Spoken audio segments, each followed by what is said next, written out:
Students দেখো, আমি আজকে তোমাদের একটা নতুন চ্যাপ্টার শুরু করাচ্ছি। সেটা হচ্ছে লম্ববৃত্তাকার চোঙ, অধ্যায় 8। ওকে, রাইট সার্কুলার সিলিন্ডার। এর আগে পরিমিতি থেকে তোমরা করেছো আয়তঘন। ওকে, আয়তঘন এবং ঘনক শিখেছো, যেখানে আমরা কি শিখেছিলাম? তল সংখ্যা ছিল 6টি। ওকে, এবং প্রত্যেকটি তল ছিল আয়তঘনের ক্ষেত্রে ছিল আয়তাকার এবং ঘনকের ক্ষেত্রে ছিল বর্গাকার প্রতিটি তল। ওকে, তাহলে আমরাও সেই মতো এখানে লম্ববৃত্তাকার চোঙের বৈশিষ্ট্যগুলো আলোচনা করছি। ওকে, দেখো, এখানে তোমরা দেখতে পাবে 3টি তল। এটা একটা তল, এটা একটা তল, এবং পাশে আরেকটি তল। ওকে, তাহলে এক্ষেত্রে তোমরা তল পাবে 3টি। দেখো, তল পাবে তোমরা 3টি।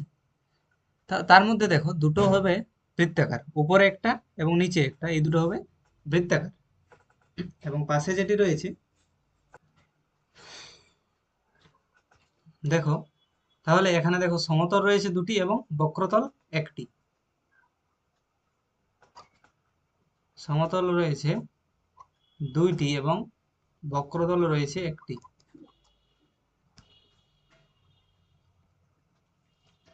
ওকে, দেখো সমতলগুলো কেমন দেখতে। এটা তোমরা যদি কোনো বাস্তব উদাহরণের সাথে তুলনা করতে যাও, তাহলে এই ধরনের দেখতে ঘনবস্তু হলো, মনে করো জলের ড্রাম, বা কোনো কৌটো, বা কোনো জলের পাইপ। অবশ্যই জলের পাইপ লম্ববৃত্তাকার চোঙাকৃতি, কিন্তু জলের পাইপটিকে অবশ্যই সোজা হতে হবে, এরকম সোজা হতে হবে। ওকে, এরকম আঁকা বাঁকা হওয়া চলবে না। জলের পাইপটিকে এরকম আঁকা বাঁকা হওয়া চলবে না। ঠিক আছে, একদম সোজা হতে হবে। এবং এই যে উপরে বৃত্তাকার অংশ এবং নিচের বৃত্তাকার অংশ, এই দুটো সমান হতে হবে। ওকে, তাহলে সেটাকে আমরা লম্ব বৃত্তাকার চোঙ, চোঙের আকৃতি বলবো। তাহলে দেখো, আমরা যখন বাস্তব জীবনে এই ধরনের ঘনবস্তুর ব্যবহার করছি, কোথাও জলের ড্রাম, কোথাও চালের ড্রাম, কোথাও কোনো কৌটো, কোথাও পাইপ, বা কোনো পিলার, এই আকৃতির বিভিন্ন রকম ভাবে ব্যবহার হয়। এর প্রয়োগ অনেক জায়গাতেই। তাহলে তার বিভিন্ন পরিমাপগুলো কিভাবে করা হয় বা কিভাবে করতে পারবো, সেই সম্পর্কে আলোচনা করব। এবং এর বৈশিষ্ট্য কি কি, সেগুলো আমরা এই ভিডিওতে জানব। দেখো, তাহলে এর তল সংখ্যা আমরা জানলাম 3টি, যার মধ্যে 2টি হচ্ছে সমতল। সেগুলো কি? বৃত্তাকার এবং সমতল। আর একটা রয়েছে বক্রতল, এটা হচ্ছে বক্রতল, যেটা এই যে এখানে রয়েছে, যেটা এইভাবে রয়েছে। ওকে, এইভাবে রয়েছে। ঠিক আছে, যেটা মুড়ে রয়েছে আর কি, এই তলটা, এই সারফেসটা মুড়ে রয়েছে, এটা হচ্ছে বক্রতল।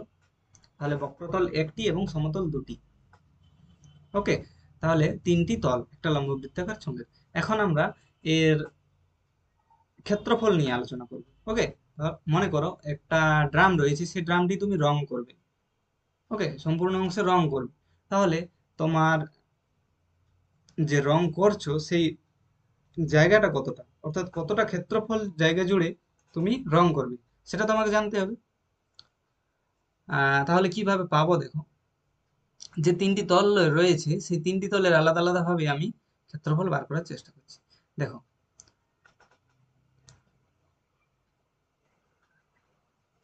দেখো, যে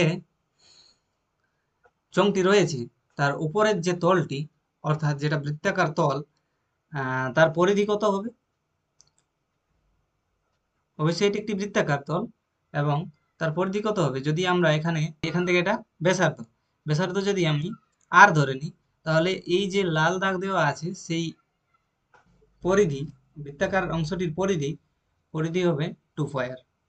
ওকে, পরিধি হবে 2 পাই। বৃত্তের পরিধি সমান হয় 2 পাই। তাহলে দেখো, এই যে বৃত্তাকার অংশ, তার সাইডের যে অংশটা, সেটা সম্পূর্ণ হচ্ছে 2 পাই। ঠিক আছে, এরপর দেখো, তাহলে এটা হলো 2 পাই। ওকে, তাহলে এই পরিধিটা 2 পাই আর। তাহলে দেখো এখানে যে মোচড়ানো অংশটা রয়েছে, এইভাবে তোমরা একটা কাগজকে কেটে সেটা রোল করেও একটা লম্ববৃত্তাকার চোঙ তৈরি করতে পারো। ওকে, দেখো তোমরা কাগজটা কেমন নেবে সেটা বলার আগে আমি এটা বলছি, ঠিক আছে? দেখো তাহলে এই যে উপরের অংশটা, বৃত্তাকার অংশটা, যে সমতল অংশটা, তার ক্ষেত্রফল কি হয়? বৃত্তের ক্ষেত্রফল যা তাই। তাহলে এটার যদি ব্যাসার্ধ হয় আর, তাহলে এটার ক্ষেত্রফল কত হবে? ভিতরের ক্ষেত্রফল হবে পাই আর স্কোয়ার, অর্থাৎ এই সম্পূর্ণ অংশটা হয়ে যাবে পাই আর স্কোয়ার। ওকে, এই সম্পূর্ণ অংশটা হবে পাই আর স্কোয়ার। তাহলে এই উপরের বৃত্তাকার অংশটি যত, নিচের বৃত্তাকার অংশটিও সমান বলেছি। তাহলে উপরেরটা যদি পাই আর স্কোয়ার হয়, নিচেরটাও হবে, অর্থাৎ এই অংশটিও হবে পাই আর স্কোয়ার। ঠিক আছে, এটা যদি পাই আর স্কোয়ার হয়, তাহলে নিচের অংশটিও হবে পাই আর স্কোয়ার। তাহলে বৃত্তাকার অংশটির জন্য ওই দুটোর ক্ষেত্রফল কত হবে? পাই আর স্কোয়ার প্লাস পাই আর স্কোয়ার। ঠিক আছে, এখানে লিখে রাখলাম। আর দেখো আমাদের কি রয়েছে পাশে? এই যে বক্রতল সেটা রয়েছে, তাহলে এটির ক্ষেত্রফল আমরা বের করবো। দেখো কিভাবে পাবো। আমি একটু আগে বলছিলাম যে একটা কাগজ দিয়ে তোমরা বানাতে পারো, বা এই বৃত্তাকার, সরি, এই লম্ববৃত্তাকার চঙ্গাকৃতি অংশটি থেকে যদি আমরা এই সাইডের অংশটি অর্থাৎ বক্রতল অংশটি খুলে নেওয়ার চেষ্টা করি। কিভাবে খুলে নেব? মনে করো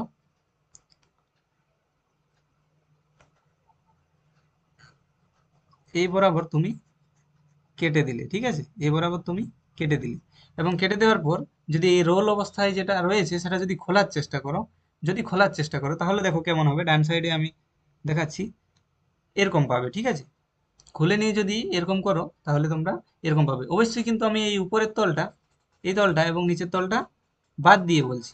ঠিক আছে, পাশে যে রয়েছে এই বক্রতলটি, এটি এটি যেটি রয়েছে, এটা যদি তোমরা খুলে দাও তাহলে এরকম পাবে। ঠিক আছে, অর্থাৎ এটা কি রকম আকার? একটা আয়তাকার, এটা একটা আয়তাকার অংশ। এখন এই আয়তাকার অংশের আমি আলোচনা করলাম, এই যে লাল দাগ দেওয়া আছে এটা কত বললাম? 2 পাই আর বললাম, অর্থাৎ বৃত্তটির পরিধি 2 পাই আর, সেটাই কিন্তু এর দৈর্ঘ্য হয়ে যাবে। অর্থাৎ দেখো এটার দৈর্ঘ্য হয়ে যাবে এটা। খুলে দিলে এই লাল অংশটা এইভাবে থাকবে উপরে লেগে। ঠিক আছে, যেটার আমরা কি দৈর্ঘ্য বললাম?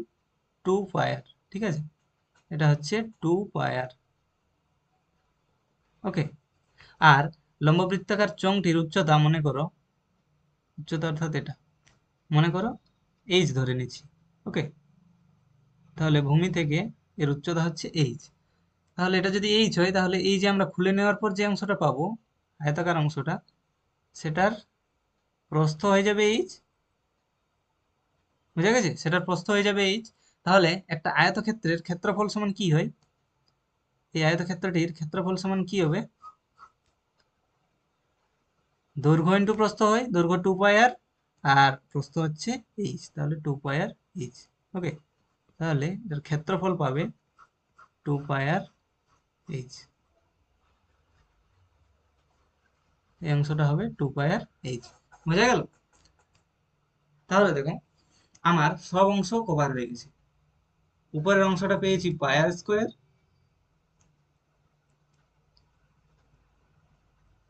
উপরের অংশটি পাই আর স্কোয়ার পেয়েছি, নিচের অংশটিও পাই আর স্কোয়ার পেয়েছি, বৃত্তাকার অংশ দুটো। এবং যেটা পার্শ্বতল বা বক্রতল সেটি পেলাম, তার ক্ষেত্রফল পেলাম 2 পাই আর এইচ। ওকে, তাহলে এখন সূত্র আমরা লিখতে পারি,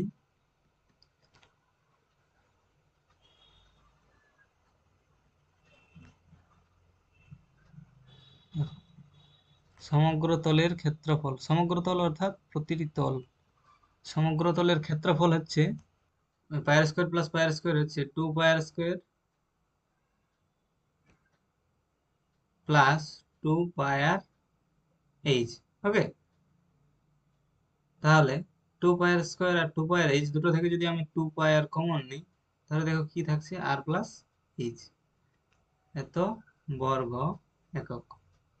ঠিক আছে, তাহলে এটা একটা সূত্র, তোমরা লিখে নাও সকলে, যেটা আমাদের প্রত্যেকটা অঙ্কে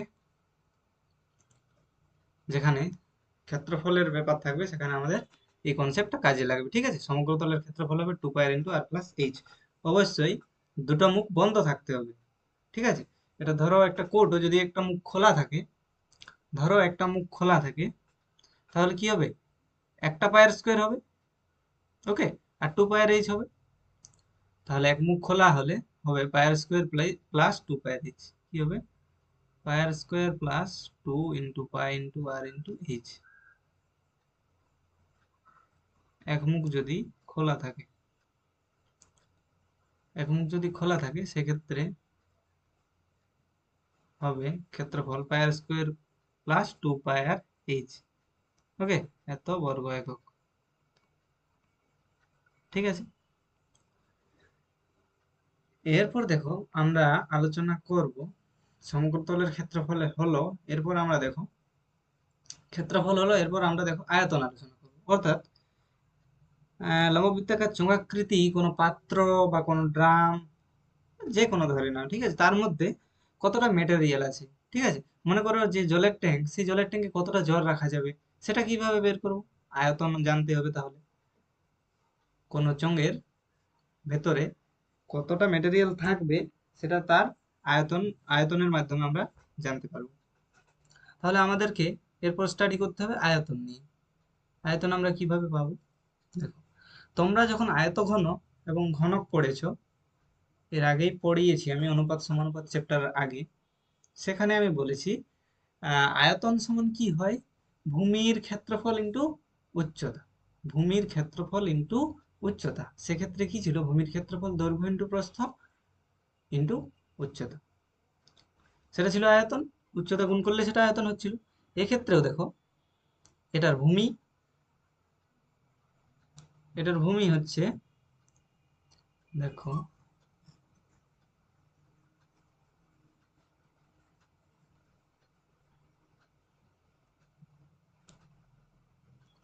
এটার ভূমি হচ্ছে, এটা দেখো, এই অংশটা হচ্ছে ভূমি।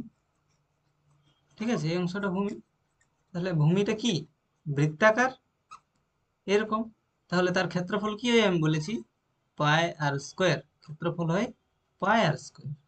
ঠিক আছে, তাহলে দেখো, এই যে লম্ব বৃত্তাকার চোঙ, তার আয়তন হবে, আয়তন সমান কি বললাম? ভূমির ক্ষেত্রফল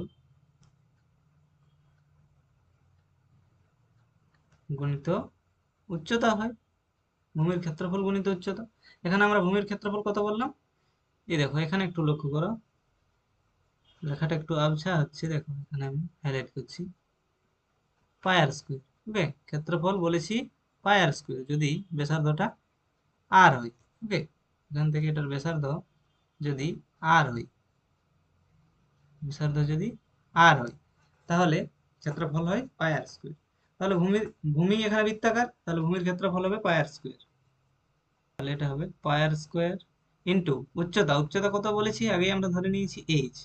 উচ্চতা এইচ, তাহলে পাই আর স্কোয়ার ইন্টু এইচ। ওকে, তাহলে মনে থাকবে লম্ববৃত্তাকার চোঙের আয়তন হবে ভূমির ক্ষেত্রফল ইন্টু উচ্চতা, বা ওটা না বললেও আমরা বলি পাই আর স্কোয়ার এইচ। এটা অবশ্যই মনে রাখবে।